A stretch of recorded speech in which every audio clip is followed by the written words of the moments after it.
तो गाइस कैसे हैं आप सब लोग। रीइंकार्नेटेड के एपिसोड 45 के साथ हाजिर हूं। तो लास्ट एपिसोड के एंड पे हमने देखा था एल्डर बाइचून अपने फीनिक्स के एसेंस के बारे में कहानी सुना रहे होते हैं कि कैसे एक फीनिक्स गार्ड इस अर्थ के ऊपर आया था, स्काई परफाउंड कॉन्टिनेंट के ऊपर, और जहां पर उसने अपने 2 ट्रेनिंग ग्राउंड छोड़े थे। एक ट्रेनिंग ग्राउंड इस वक्त डिवाइन फीनिक्स एम्पायर में है, तो सभी लोग उस ट्रेनिंग ग्राउंड को यूज कर रहे हैं, जबकि दूसरा यहाँ पर इस जगह के ऊपर है जहाँ पर हम लोग खड़े हैं। इस वक्त जो battle ground divine phoenix empire में है वो लोग उसको बहुत ही अच्छे से इस्तेमाल कर रहे हैं, और सिर्फ इस्तेमाल ही नहीं कर रहे बल्कि उन सभी के पास डिवाइन फीनिक्स की पावर्स भी हैं, और ब्लड लाइन की पावर्स की वजह से वो लोग बहुत ज्यादा पावरफुल हो चुके हैं, और उनके क्लैन का एक नाम है, यानी कि वो बहुत ज्यादा टेरिफाइंग हद तक पावरफुल है। दूसरा ट्रेनिंग ग्राउंड जो कि हमारे ब्लू विंड एम्पायर में है, यानी कि ये वाला ट्रेनिंग ग्राउंड। हालांकि इस ट्रेनिंग ग्राउंड को हमारे एंसेस्टर्स को ढूंढने में काफी ज्यादा देर लगी, काफी लंबे अरसे के बाद उन्हें ये ट्रेनिंग ग्राउंड यहाँ पर मिला। लेकिन जब हमारे एंसेस्टर्स को ये ट्रेनिंग ग्राउंड मिला तो उन्होंने इसको यूज करते हुए ब्लड लाइन की पावर ली, और वो सभी लोग बहुत ज्यादा पावरफुल हो गए। जाओची बाइचून से कहता है तुम्हारे कहने का मतलब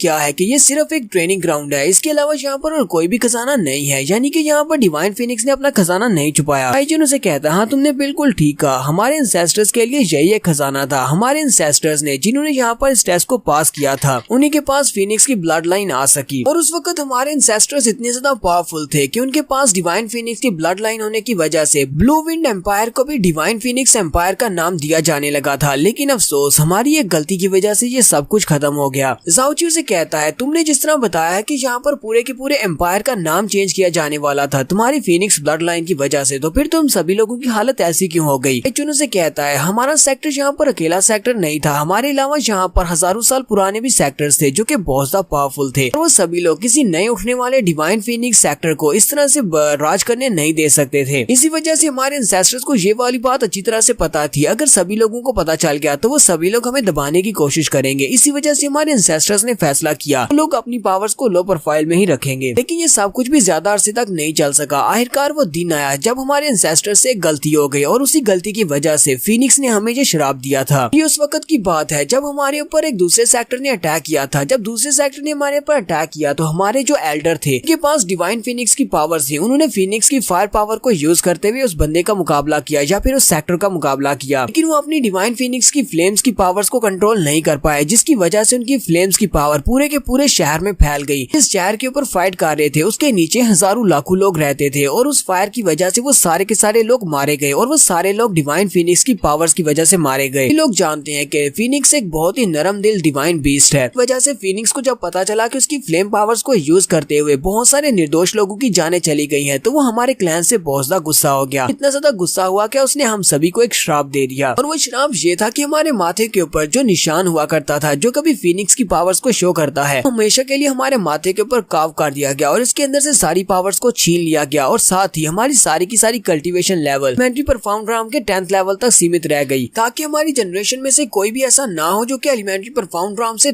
ऊपर जा सके। इस वजह से तुम यहाँ पर जितने भी लोगों को देखते हो हमारी हाईएस्ट लिमिट यही है, हम लोग एलिमेंट्री परफाउंड राम के 10th लेवल से ऊपर नहीं जा सकते, यही हमारा श्राप है। और हमारे माथे के ऊपर जो फिनिक्स फायर का मार्क है उसका कलर भी येलो से डार्क रेड हो गया, और वो हमेशा के लिए यहाँ पर रह गया। लोग इसको छुपा भी नहीं सकते, ये हमारे माथे के ऊपर हमेशा नजर आता है। इस मार्क के हमारे माथे के ऊपर आ जाने के बाद जब हमें फिनिक्स की श्राप मिला तो हमारे एंसेस्टर्स ने फैसला किया कि वो अपने गांव को छोड़ देंगे और वो अलग हो जाएंगे। उसके बाद से हम लोग यहाँ पर 10,000 बीस माउंटेन के ऊपर आ गए, और यहीं पर हमने अपना बसेरा जमा लिया। हमारे एंसेस्टर्स ने यहाँ पर आने के बाद अपने माथे के ऊपर से इस निशान को मिटाने और फिनिक्स के श्राप को दूर करने की बहुत ज्यादा कोशिश की, लेकिन हम में से कोई भी कामयाब नहीं हो सका, क्योंकि ये एक डिवाइन फिनिक्स का मार्क था, तो हम इसको इतनी आसानी से तो नहीं दूर कर सकते। उस दिन से लेकर आज तक हजारों साल गुजर चुके हैं, हमारी कितनी ही जनरेशन आ चुकी हैं, और सभी के माथे के ऊपर ये निशान होता है। हम में से कोई भी इस निशान को अपने माथे से हटा नहीं सका, और ना ही जो निशान खुद से हट पाया है। इस वजह से हम सभी लोग यहीं पर इसी जगह के ऊपर रहते हैं, और यहाँ से बाहर नहीं निकलते। हम लोग इस माउंटेन से बाहर नहीं जाते, यहीं पर सारा दिन बैठकर डिवाइन फिनिक्स की पूजा करते रहते हैं, ताकि हम अपने गुनाह के बदले में उससे माफी मांग सके। क्या पता वो कभी खुश हो जाए और हमारे माथे के ऊपर से इस निशान को मिटा दे। बाइचन रोना शुरू कर देता और कहता है जरा देखो तो सही, कभी हम लोग कितने ज्यादा स्ट्रॉन्ग हुआ करते थे, आज हमारी हालत ऐसी हो चुकी है कि एक छोटा सा मर्सनरी का ग्रुप हमें इस हालत तक मजबूर कर दे कि हमारे कितने ही लोगों को उसने मार डाला है। जाओची भी उसकी बात सुनने के बाद थोड़ी देर के लिए उदास हो जाता है, फिर साथ ही वो उसे कहता है तुमने कहा कि ये ट्रेनिंग ग्राउंड्स हैं जिसे फिनिक्स ने पीछे छोड़ा है। बाइचन उसे कहता है हाँ तुमने बिल्कुल ठीक समझा है, यहीं पर इसी जगह के अंदर वो सील है, उस सील को ओपन करने से ट्रेनिंग ग्राउंड एक्टिवेट हो जाएगा। जाओची उसे कहता है तो क्या तुम मेरे लिए सील को ओपन कर सकते हो, मैं अंदर जाकर उस ट्रेनिंग ट्रेनिंग ग्राउंड को आजमाना चाहता हूँ, क्या पता मुझे वहाँ से कुछ अच्छा मिल जाए। बाइचुन चिल्लाकर उसे कहता है, नहीं मैं तुम्हारे लिए ऐसा नहीं कर सकता। बात तो ये है कि तुम हमारे डिवाइन फिनिक्स क्लैन के एक मेंबर नहीं हो, और दूसरी बात ये है कि तुम तो सिर्फ अपनी एलिमेंट्री परफॉर्म राम के फर्स्ट लेवल पर हो। तुम तो वहाँ पर जाने की सोचना भी मत। जो लोग भी वहाँ पर गए हैं, सबसे ज्यादा लोएस्ट कल्टीवेशन जिस बंदे की थी वो भी अपनी स्पिरिट परफॉर्म राम में था। सॉरी, मैंने यहाँ पर जाओची की कल्टीवेशन गलत बता दी है। जाओची एलिमेंट्री परफॉर्म राम के फर्स्ट लेवल पर नहीं बल्कि बेसिक परफॉर्म राम के फर्स्ट लेवल पर है। एलिमेंट्री के बाद बेसिक आता है और बेसिक के बाद ट्रू परफॉर्म राम आता है और ट्रू के बाद स्पिरिट परफॉर्म राम आता है। तो जाओची अपने हाथ के ऊपर अपनी फ्लेम्स को एक्टिवेट करता है और बाइचुन से कहता है, अब जबकि तुमने कहा कि फिनिक्स का ट्रायल ग्राउंड है तो हो सकता है कि वहाँ पर जितने भी टेस्ट हो वो सारे फायर के रिलेटेड हो। फिनिक्स के पास तो फायर होती है, अब मैं फायर को कंट्रोल कर सकता हूँ तो मेरे लिए ये टेस्ट देना ज्यादा मुश्किल नहीं होगा। बाइचुन से कहता है, लेकिन फिनिक्स की जो फायर पावर होती है वो बाकी की नॉर्मल फायर से बहुत ज्यादा अलग होती है, चाहे तुम्हारे पास कितनी हाई रैंक की फायर क्यों ना हो। जाओची उसे कहता है, कोई बात नहीं, मैं वहाँ पर फिर भी जाकर अपनी किस्मत आजमाना चाहूंगा। तो परेशान होने की जरूरत नहीं है, मैं इतना भी पागल नहीं हूँ। अगर टेस्ट बहुत ज्यादा मुश्किल हुआ तो मैं उसे फेल करके वापस आ जाऊंगा, लेकिन अगर वहाँ पर जाकर मुझे कुछ थोड़ी सी भी स्ट्रेंथ मिलती है तो यहाँ पर तुम सभी के बचने के चांसेस बढ़ जाएंगे। बाइचुन जाओची से कहता है, जब तुम यहाँ पर मेरे साथ बात कर रहे थे तब तुमने उस सील की तरफ तकरीबन 3 बार तो देखा होगा, इसलिए मुझे लगता है कि तुम्हें उस सील में और इस ट्रेनिंग ग्राउंड में बहुत ही ज्यादा इंटरेस्ट है। चलो ठीक है, मैं तुम्हारे लिए इसको ओपन कर देता हूँ, क्या पता तुम्हें वहाँ से ब्लड लाइन की पावर मिल जाए। और वो जाओची के लिए सील को ओपन कर देते हैं और जाओची उस ट्रेनिंग ग्राउंड में चला जाता है तो वहाँ पर काफी ज्यादा डार्कनेस होती है और उसके सामने उसे बड़ी सी फ्लेम फिनिक्स की आंखें दिखाई देती हैं और वो फिनिक्स की स्पिरिट उससे बात करती है। वो उसे कहती है, इंसान, मैं तुम्हें यहाँ पर अपने ट्रेनिंग ग्राउंड के ऊपर वेलकम कहता हूँ। जाओची उसे देखते ही बहुत सा घबरा जाता है और कहता है, तो क्या वाकई में ये फिनिक्स की स्पिरिट है? फिनिक्स की सोल जाओची से कहती है, मैं एक इमॉर्टल सोल हूँ, इसे डिवाइन फिनिक्स ने अपने पीछे छोड़ा है। मैं सिर्फ एक इमॉर्टल सोल नहीं बल्कि मेरे पास अपनी कॉन्शियसनेस है, इसी वजह से मैं तुम्हारे साथ बात कर सकती हूँ। वो जाओची से कहता है, इंसान, तो क्या तुम यहाँ पर इस ट्रेनिंग ग्राउंड के फर्स्ट स्टेज को पूरा करने के लिए तैयार हो? जाओची से कहता है, हाँ क्यों नहीं, मैं तो तैयार ही तैयार हूँ, चलो जल्दी से फर्स्ट स्टेज को एक्टिवेट करो। इसी वक्त उसकी फर्स्ट स्टेज को एक्टिवेट किया जाता है। फिनिक्स उसे कहता है, तो मैं तुम्हें गुड लक कहता हूँ। तो जैसे उसकी फर्स्ट स्टेज एक्टिवेट होती है, नीचे का सारा ग्राउंड टूट जाता है और उसके अंदर से फायर निकलना शुरू हो जाती है। ग्राउंड के नीचे से काफी सारा मैग्मा भी निकल रहा होता है और उसे कहा जाता है, तुम्हारी फर्स्ट स्टेज का नाम पुरगाटरी फ्लेम डीमन है। तो जाओची वहाँ पर उस सारे के सारे लावा और सारी फायर को देखकर बहुत सा हैरान होता है और कहता है, ये तो वाकई में डिवाइन फिनिक्स का बनाया हुआ पहला स्टेज का टेस्ट है। यहाँ पर तो बहुत सारा मैग्मा है, इसके साथ साथ यहाँ पर बहुत ज्यादा गर्मी है और बहुत ज्यादा फायर निकल रही है, ऊपर से हवा भी बहुत ज्यादा गर्म है। जाओची कहता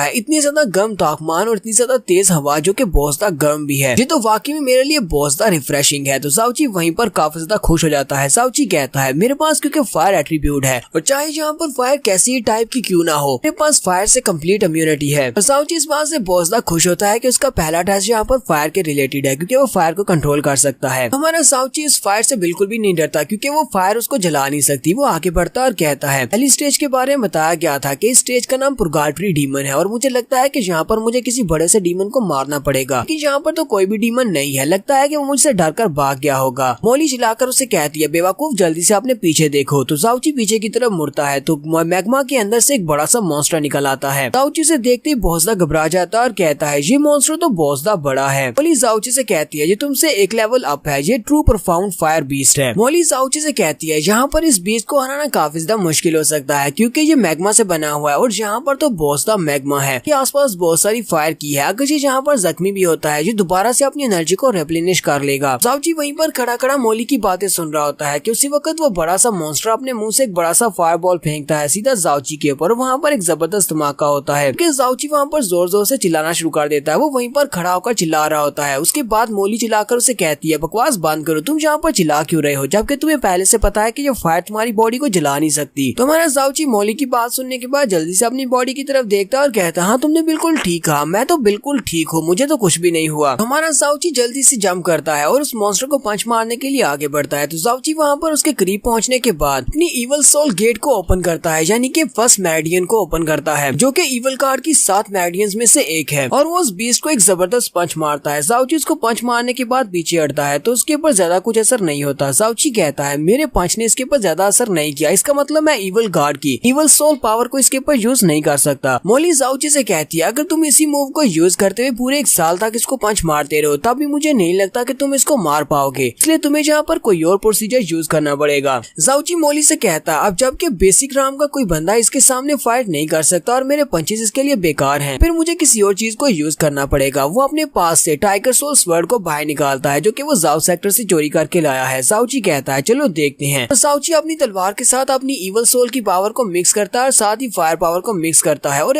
ऊपर की तरफ जंप करते हुए उस मॉन्स्टर के ऊपर एक स्लैश लगाता है। जैसे वो उस मॉन्स्टर के कंधे के ऊपर स्लैश लगाता है तो उसके कंधे पर एक बड़ा सा कट लगता है जिससे वो मॉन्स्टर भी चिल्लाना शुरू कर देता है। साउची कहता है ये तो कमाल हो गया, मेरी तलवार ने उसकी बॉडी के ऊपर डैमेज दिया, मतलब ये है कि ये स्वर्ड काम की है। नेक्स्ट एपिसोड में हम लोग देखेंगे क्या साउची ट्रेनिंग ग्राउंड के सारे लेवल्स को पूरा कर पाएगा या नहीं। एपिसोड की एक्सप्लेनेशन अच्छी लगी हो तो कमेंट करके जरूर बताइएगा। चैनल को सब्सक्राइब कर दे, वीडियो को लाइक और शेयर कर दे। शुक्रिया।